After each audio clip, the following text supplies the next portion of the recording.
Hi guys, ako nga po pala si Rachel, ang Disney Mangyan ng Brunei. Abay matagal-tagal nga na hindi tayo nakapag voice over.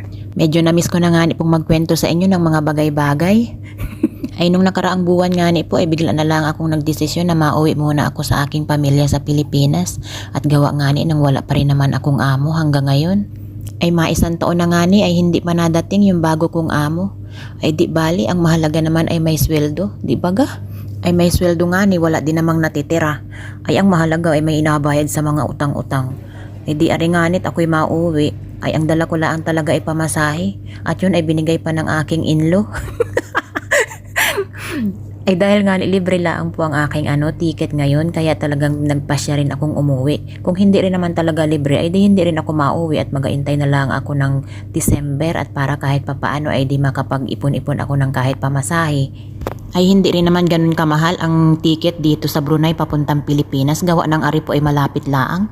Bali 2 oras laang mula Brunei hanggang Pilipinas. Kaya basta ako ay may leave ay talagang ako'y nauwi ng Pilipinas. At sayang ang panahon na hindi natin kasama ang pamilya. At kahit nga ni pamasahe laang ang dala ko ay talaga namang nagawa ko pang bumili ng overpriced cup noodles.